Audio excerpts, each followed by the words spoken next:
여인사색 시청자 여러분 안녕하십니까? 두 번째 강의를 하게 된 이순자라고 합니다. 오늘은 민족을 깨운 한국 기독교 여성 두 번째 시간인데요. 오늘의 제목은 떠난 자리가 아름다운 사람 어윤희 장로를 소개하도록 하겠습니다. 지난주에는 우리나라 최초의 여의사였었던 박에스더에 대해서 여러분들과 같이 나눴고요. 오늘은 이 어윤희 장로님에 대한 소개를 여러분들에게 올리려고 합니다. 1880년 6월에 충북 충주에서 무남동료 외동딸로 어윤희 장로는 태어나셨습니다. 9살 때부터 아버지의 무릎에 앉아서 한자 공부를 할 만큼 아버지의 귀여움을 아주 독차지하면서 외동딸이었기 때문에 그렇게 자랐는데 12살에 아쉽게도 어머니가 먼저 별세를 하시는 엄마를 잃어버리는 아픔을 이 어린아이가 겪게 됩니다. 그러다가 16살에 그 당시만 해도 한 16살, 14살에서 한 16살 정도 되는 여자아이들이 보통 시집을 가게 됐는데 바로 이 어윤희 장로도 16살에 이제 시집을 가게 됩니다. 이건 뭐 시집 갈 때 사진은 아닙니다. 나중에 이제 할머니 됐을 때 사진인데 십자가기와 그리고 태극기를 들고서 찍은 사진이라 시집 얘기를 하면서 할머니 사진을 보여드려서 죄송한데 어려서 사진이 남아있는 게 없습니다. 그래서 16살에 이제 시집을 가게 되는데 결혼 2개월 만에 바로 남편이 동학군에 들어가게 됩니다. 그 당시에 1894년에 이제 우리나라 동학농민혁명이 일어나게 되자 바로 이제 거기 동학군에 합류를 남편이 하게 됩니다. 근데 그 합류를 하고 나서 얼마 안 있어서 한 전사 소식이 장로님에게 그 당시에 어윤희 세댁에게 전달이 되었습니다. 12살에 어머니를 잃고 그 다음에 결혼 2개월 만에 떠나버린 남편의 전사 소식을 듣고 시름에 빠져 있었던 어윤희에게 덮친 데 겹친 격으로 그만 얼마 안 있어서 아버지까지 자기를 그렇게 사랑하시는 아버지까지 별세를 하는 슬픔을 겪게 됩니다. 고향 마을에서 더 이상 살 수가 없었습니다. 아버지도 없고 남편도 없는 그 고향 마을에서 친정 식구도 없고 그다음에 시댁에도 별로 귀염을 받지 못한 어윤희가 고향을 떠나서 결국은 어디로 가게 되냐면 황해도 해주를 거쳐가지고 개성으로 올라가게 됩니다. 고아이자 가부였었던 어윤희가 할 수 있는 일은 그렇게 많지 않았습니다. 그 당시에 여성들은 경제 활동을 하는 여성들이 아니었기 때문에 먹고 사는 일도 굉장히 어려웠습니다. 그래서 그가 찾은 곳은 어디였냐면 교회였습니다. 개성에 있었던 북부교회라고 하는 곳을 어느 날 찾아갑니다. 근데 때마침 그곳에서 정춘수 목사의 설교를 듣게 됩니다. 아이러니하게도 정춘수 목사는 우리나라 민족 대표 33인 가운데 한 사람이고 나중에 회절을 해서 천주교로 개종을 했던 바로 그분인데 그래서 친일의 아이콘처럼 이렇게 알려져 있는 분인데 바로 그분의 설교 말씀을 듣고서 어윤희가 하나님을 만나게 되었습니다. 바로 이렇게 처음에 교회당에 들어가서 목사님의 설교를 듣고 하나님을 만난 어윤희는 바로 그곳에 순회 전도를 온 캠블 선교사에게 세례를 받게 됩니다. 세례를 받고 나서 굉장히 열심히 교회 생활을 하면서 당시의 개성에는 2개의 여학교가 있었습니다. 하나는 미리흠이라는 여학교였고요. 그 다음에 또 하나는 개성 호수돈이라고 하는 여학교가 있었습니다. 미리흠 여학교는 제때 공부를 하지 못한 기생이나 과부나 그 다음에 미혼 여성들이 공부하는 기관이었고요. 호수던 여학교는 제 나이에 정규 교육을 받는 그런 아이들이 다니는 학교였습니다. 고아이자 가부였었던 어윤희는 미리흠 학교를 다니기 시작했고요. 그 학교를 졸업한 다음에 바로 그 학교 교사를 하면서 호수던 여학교에 입학을 하게 됩니다. 그래서 나중에 호수던 여학교를 졸업을 하고 나서는 호수던 학교에 그런 교사 활동도 하게 되고 그 다음에 개성 북부교회에서 처음 하나님을 만나기는 했지만 바로 개성 북부교회와 함께 개성 동부교회의 여자 전도사로서도 어윤희가 이제 활동을 하게 됩니다. 이렇게 해서 굉장히 개성에서는 활발한 활동을 벌이고 있었을 그 즈음에 바로 개성에 만세 시위인 1919년 3월 1일이 도래하게 됩니다. 아는 바대로 1919년 3월 1일은 바로 우리나라의 거족적인 만세 시위가 일어났던 날이었고 올해로 이제 100년을 맞이하는 해이지 않습니까? 그런데 안타깝게도 3월 1일에 개성에는 아무런 일도 일어나지 않았습니다. 왜냐하면 당시에 개성 북부교회 목회를 하다가 서울 종교교회로 이임을 해서 오신 목사님이 한 분 계신데 오하영 목사님이셨습니다. 근데 이 오하영 목사님이 민족대표 33인에 포함이 되면서 각 지역에 독립선언서를 배포를 하고 그다음에 각 지역의 만세 시위를 이끌 사람들을 이렇게 섭외하는 역할을 맡았는데 바로 개성 지역의 그런 섭외 활동은 오하영 목사님이 맡으셨습니다. 그래서 이 오하영 목사님은 자기가 떠난 바로 개성 북부교회에 부임을 하게 된 강조원이라고 하는 목사님에게 독립선언서 100장을 전달을 합니다. 근데 기록에 보면 이 강조원 목사님이 굉장히 좀 소심했던 분이었던 것 같아요. 그러니까 100장의 독립선언서를 받고 나서 이걸 어떻게 해야 될지 너무 무섭잖아요. 일제치하니까. 그래서 너무 무서워서 이걸 어떻게 해야 될지 모르니까 그냥 개성 북부교회 석탄 창고 안에다가 이 독립선언서를 처마 밑에다가 그냥 끼워 넣은 겁니다. 근데 이제 이 끼워 넣는 일을 누가 하게 되냐면 당시에 호수돈 여학교 교사였었던 신공량이라고 하는 개성 북부교회를 다니고 있었던 이 여학생에게 맡겨서 바로 석탄 창고에다가 독립선언서 100장을 갖다 넣으라고 합니다. 신공량이 목사님의 명을 듣고 그 일을 하지만 저게 저렇게 석탄 창고에 그냥 넣어서는 안 될 것 같은 생각이 들었어요. 자, 그러자 바로 이 신공량이 누구를 찾아가게 되냐면 당시에 개성 북부교회 유치원 보모교사였었던 권애라라는 여성을 찾아갑니다. 그래서 내가 목사님을 통해서 독립선언서 같은 저거 뭔지 모르겠으나 귀중한 기밀문서 100장을 받았는데 저걸 저렇게 석탄 창고에다 넣으면 안 될 것 같은데 이거 어떡하지? 라고 권애라에게 의논을 합니다. 자, 그러자 이제 권애라가 그러면 그걸 꺼내다가 어윤희 교사한테 갖다 주자. 그분이라면 뭔가 이거 할 수 있을 거다. 그러니까 그거 자체가 권애라의 그 얘기 자체에서 우리가 느낄 수 있는 게 뭐냐면 그만큼 어윤희 교사가 사람들로부터 신망을 받고 굉장히 당찬 여성이었음을 이미 사전에 알고 있었다라는 거죠. 그 즈음에 또 한 명의 사람이 개성 호수던 여학교를 찾아오는데 민족대표 33인 가운데 이 사람도 나중에 회절을 한 사람인데 박희도라고 하는 사람이 안병숙이라고 하는 사람을 개성 호수돈 학교에 보냅니다. 그래서 거기에 학생과 교사들을 섭외를 해서 서울에서 3월 1일에 만세 시위가 있을 예정이니 개성에서도 너희 학교가 중심으로 만세 시위를 해달라 이렇게 요청을 합니다. 그리고서 이제 돌아가요.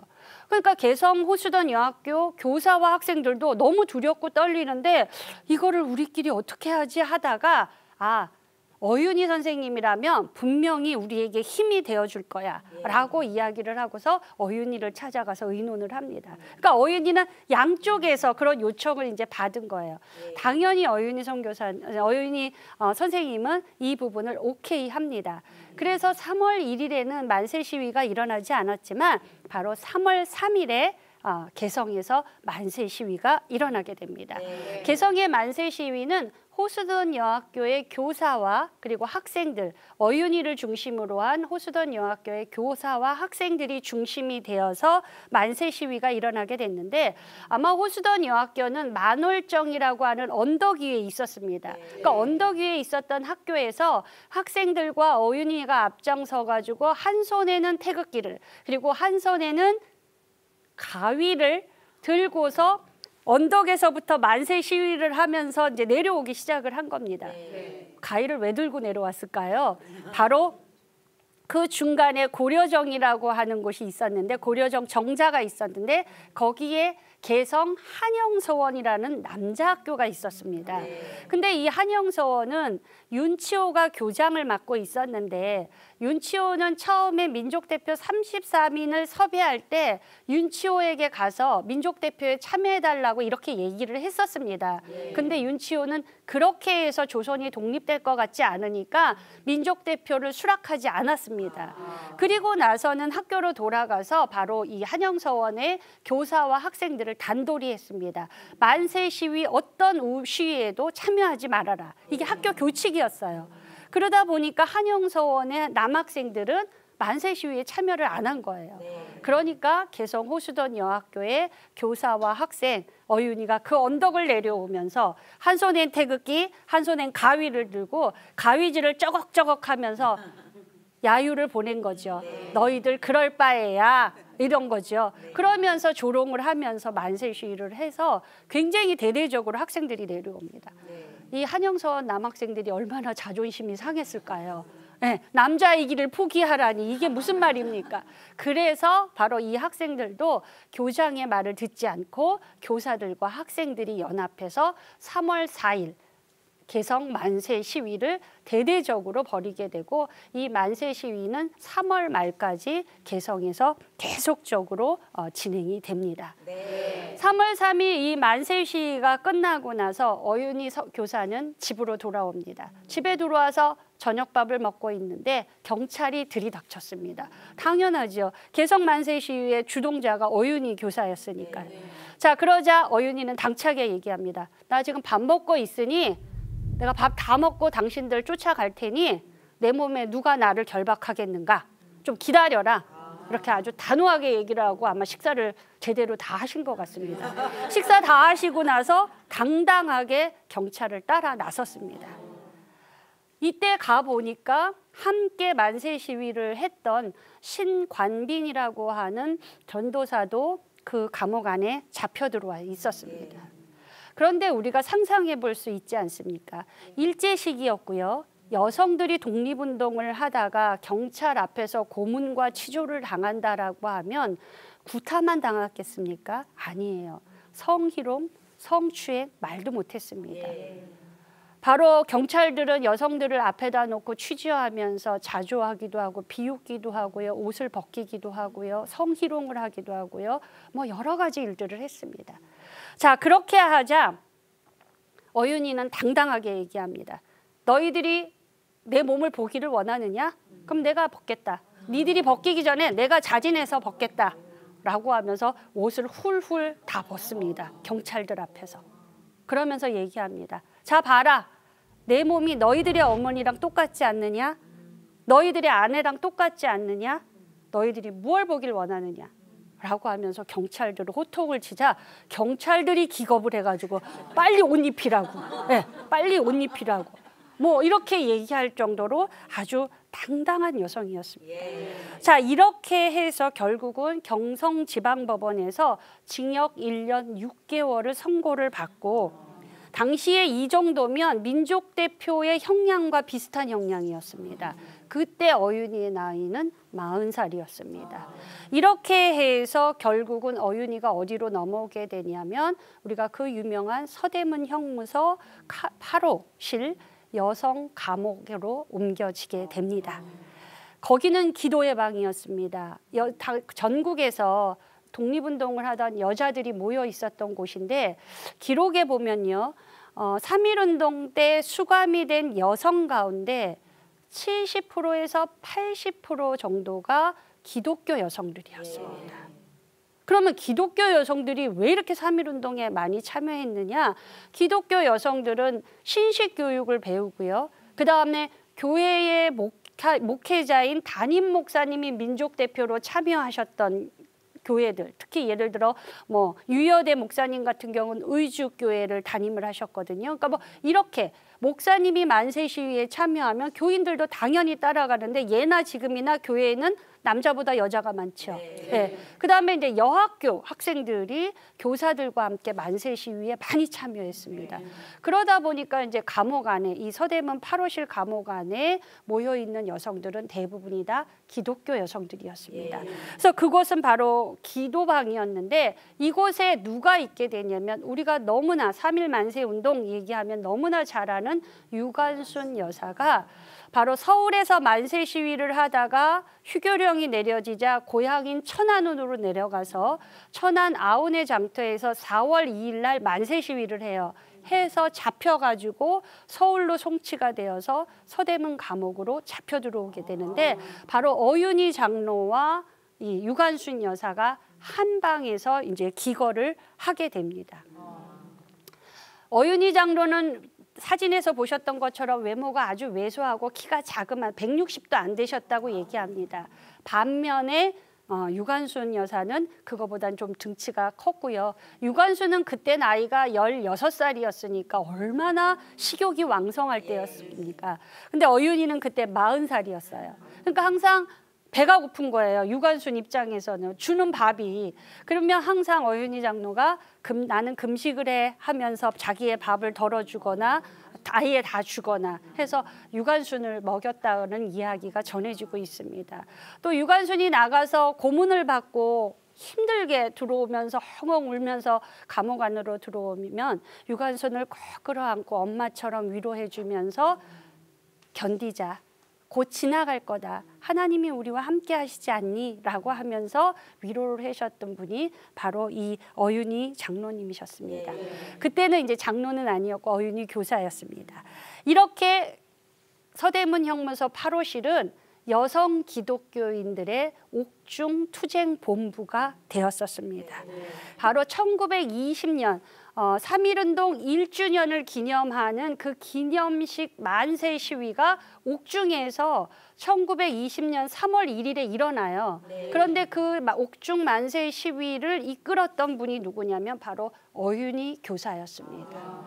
당시에 간수 중에 한 명이 굉장히 아주 악질이고 못된 사람이 있었는가 봅니다. 근데 그 간수를 회개를 시키고 꾸짖으면서 네가 조선 사람인데 어찌 일본의 앞잡이가 되어가지고 수감되어 있는 사람들을 이렇게 괴롭힐 수 있느냐라고 호통을 치면서 하나님의 복음을 전해서 바로 그 여간수가 회심을 하고 각 방마다 비밀 연락책을, 왜 밥을 나눠주면서 비밀 연락을 전할 수 있잖아요. 그래서 쪽지를 전해주어가지고 그 쪽지를 받아가지고 1920년 3.1운동 1주년 때 옥중 만세 시위가 일어났었던 그 장본인이 바로 이 어윤희 교사였습니다. 자, 이렇게 고통을 감옥 안에서 당하던 어윤희는 또 한 사람의 선교사를 만나게 되는데 누구였냐면 프랭크 스코필드 박사였습니다. 이 사람은 당시 연희전문학교의 교사로 들어와 있었던 분이었는데 사진 찍기를 굉장히 좋아했었던 분이라고 합니다. 그래서 3.1운동이 일어나기 직전에 바로 그 당일날 아침에 민족대표 가운데 한 사람이었던 이갑성이 독립선언서 한 장을 들고 스코필드 박사를 찾아와서 우리가 오늘 오후 2시에 만세 시위를 할 텐데 카메라를 들고 나와서 현장의 사진을 찍어서 세계 언론에 좀 보내달라라고 요청을 해서 현장 사진을 찍어가지고 세계 언론에 보도했던 선교사가 바로 스코필드 박사였습니다. 그래서 우리는 민족대표 34인이라고 이분의 별칭을 부르고 있습니다. 바로 이 스코필드 박사가 감옥에서 고통당하는 이 여자 독립운동가들을 찾아와서 의료품을 나눠주기도 하고요. 상처를 치료해 주기도 하고 면회 시간에 이제 그랬다고 합니다. 그러면서 이제 어윤희를 만나게 된 거죠. 근데 이제 어윤희 여사의 이 당당함과 그리고 신앙적인 깊이 이런 것에 감동이 되어 스코필드 박사와 어윤희는 의남매를 맺게 됩니다.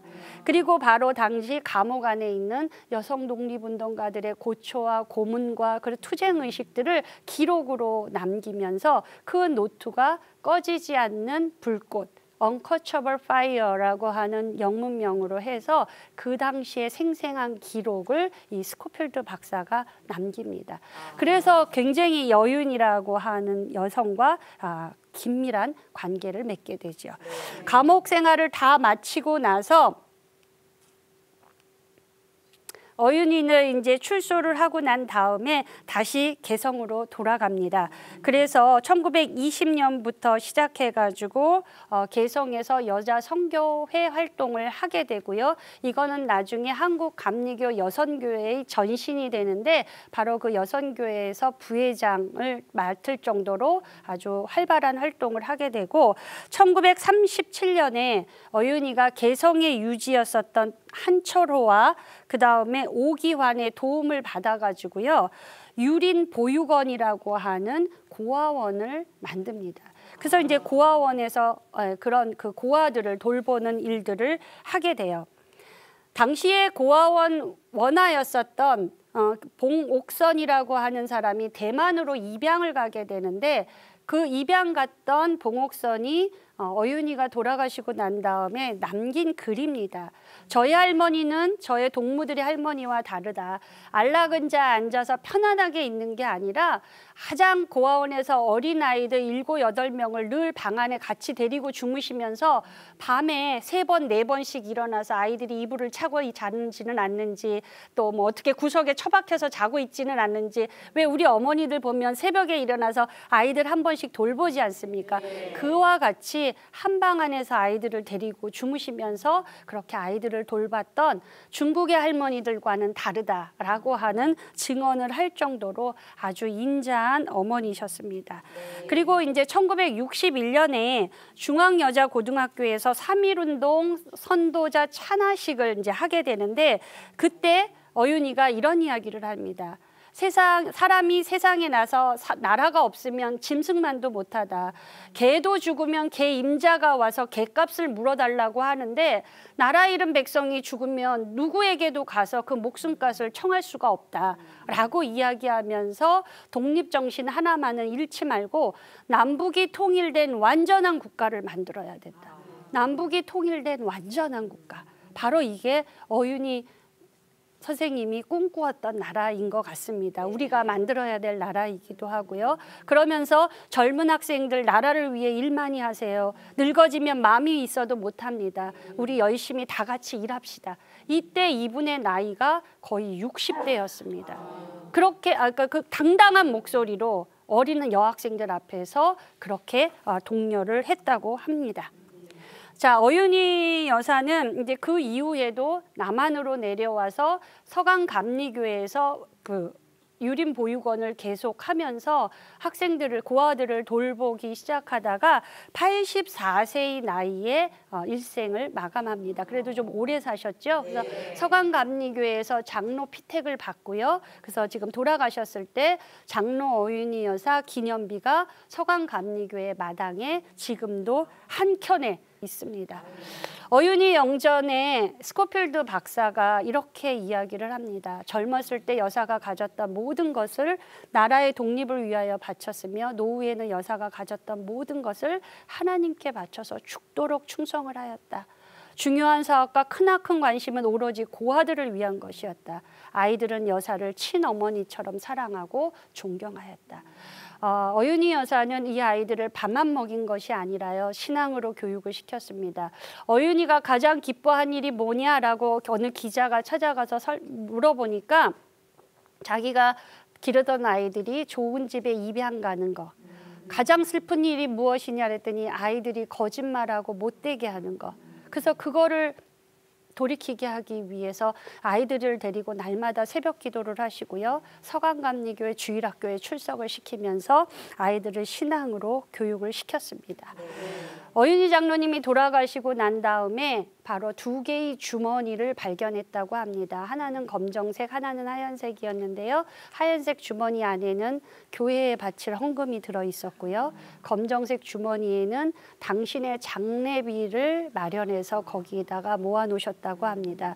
그리고 자기의 유골은 산소를 쓰지 말고 화장을 해서 강에다 뿌려달라고 하면서 심지어는 뱃사까지 그 검정색 주머니 안에 담겨 있었다고 합니다. 어윤희 여사는 사실은 우리 한국 기독교사 독립운동사에서도 굉장히 혁혁한 공을 남겼었던 여성이고요. 또 유관순을 생각할 때도 꼭 기억해야 될 만한 여성이고 믿음의 신앙을 가지고 있는 우리 여성들이 어떠한 믿음의 자리에서 살아가야 되는가 하는 부분들을 고아들 사업을 통해서 그리고 교사로서 만세 시위를 하면서 몸소 보여주셨던 분이 바로 어윤희 장로님이셨습니다. 네. 자, 오늘 강의 여기까지 마치도록 하겠습니다. 고맙습니다.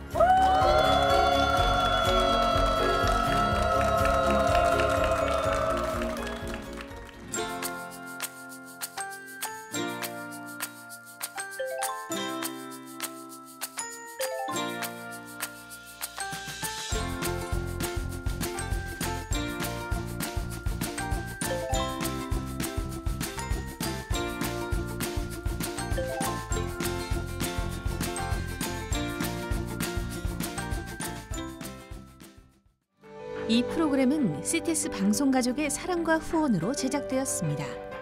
후원 전화 02-6333-1003번, ARS 060-800-1111번으로 전화 주세요.